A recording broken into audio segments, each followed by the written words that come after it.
Bonjour à tous, j'espère que vous allez bien. Bienvenue à nouveau dans mon garage pour aujourd'hui une petite présentation de mon sac à dos F3 nouvelle génération armée française et de mon sac de couchage Défense 6 de chez Carinthia. L'objectif de la vidéo ne va pas être d'aller sur les caractéristiques du sac à dos ou du sac de couchage, du fait que beaucoup l'ont déjà fait sur YouTube, et d'ailleurs les vidéos sont très bien faites. Mais plutôt de répondre à certains commentaires comme quoi ça ne sert à rien de mettre autant d'argent dans ce genre de matériel. Je ne suis pas du tout d'accord avec ça et on va donc en parler. Mais avant ça, je vais vous dire quelles sont les différences entre le sac F3 et le sac F2. Et les différences entre le sac de couchage Défense 4 et le Défense 6. Déjà le Défense 4, une référence que ce soit pour les militaires ou les particuliers.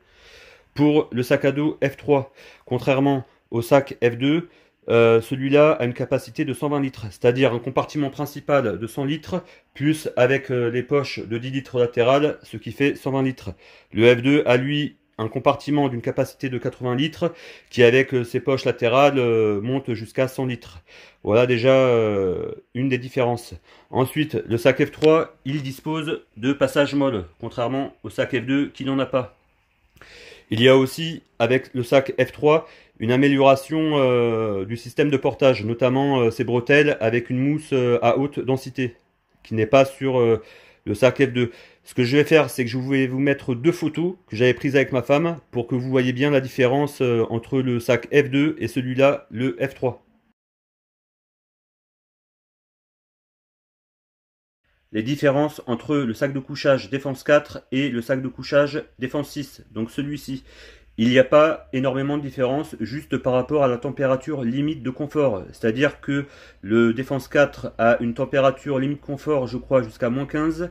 Et le Défense 6, il va jusqu'à moins 18, voire moins 20. Donc un très bon sac de couchage. Mais voilà, donc moi j'ai voulu prendre le Défense 6. Il n'y a pas plus de différence que ça. Après c'est vrai, il est un petit peu gros. Mais bon, les sangles de compression ne sont pas... voilà, je peux encore plus les serrer.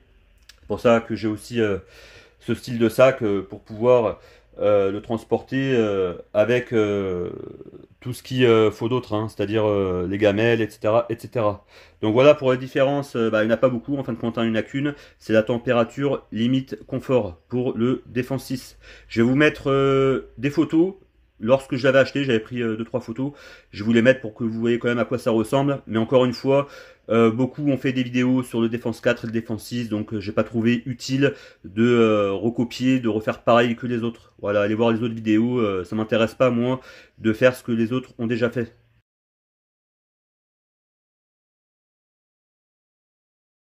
Maintenant, je reviens au but de la vidéo et donc de ces commentaires assez récurrents, comme quoi ça ne sert à rien de mettre autant d'argent dans ce type de matériel. Eh bien, je suis pas du tout d'accord avec ça. Et j'ai rajouté les chaussures et le couteau. Pour moi, là, vous avez les bases dont le prix n'est pas négligé. C'est-à-dire le portage, le couchage, les chaussures et le couteau. Voilà, c'est vrai que moi, par exemple, dans mon quotidien, je porte des chaussures Lacoste à en cuir. Ça fait un peu plus de 2 ans que je les ai. C'est vrai, je les ai payées assez cher, 120 euros. Mais si j'aurais pris une paire à 20 euros, peut-être que tous les 3 mois, j'aurais dû les remplacer. Et donc, côté investissement, j'aurais peut-être pas été gagnant. En tout cas, voilà, vous voyez, je les ai au pied. Ça fait très longtemps que je les ai. C'est pareil pour les chaussures et d'autant plus pour nos activités bushcraft, etc. Quand on fait du hors-sentier, donc pour le hors-sentier, j'avais expliqué dans ma vidéo hein, quand j'ai présenté les rangeos, les nouvelles et les nouveaux, allez la voir si vous voulez. Ça sera celle-là pour les courtes et longues randonnées. Ça sera les ex Nepal Pro qui, dans cette même vidéo avec les rangeos, ont été présentés également. Le couteau, c'est pareil. Il y en a qui vont dire oui, le couteau, c'est pas important. Si, c'est très important d'avoir un couteau qui tienne la route, dans lequel, via lequel on peut avoir confiance, et un couteau polyvalent. Pour moi, celui-là, c'est un des meilleurs. C'est vrai qu'il coûte assez cher, mais il est polyvalent. Voilà, il peut faire à la fois couteau, machette, etc. Allez voir la vidéo, elle est sur ma chaîne. J'en ai fait une là qui est pas mal. En tout cas, sur le terrain, elle est très courte, mais voilà, je montre ce qu'il faut montrer. Et puis bon, le portage, ça s'associe aussi avec mon sac de couchage, on en a parlé tout à l'heure. Donc il me fallait dans tous les cas un sac avec une capacité de litres assez conséquente, hein. Donc celui-là, voilà, on l'avait dit, hein, un compartiment de 100 litres, plus les poches sur les côtés qui montent à 120. Donc voilà, un très bon sac à dos. Voilà, j'ai rien d'autre à dire, hein, à part que il faut, voilà, il y a du matériel où le prix, il faut pas regarder, c'est tout. Après tout le reste, je suis d'accord avec vous. Tout ce qui est Firesteel, gamelle, etc., etc. Oui, ça après c'est du gadget, peut-être même du superflu.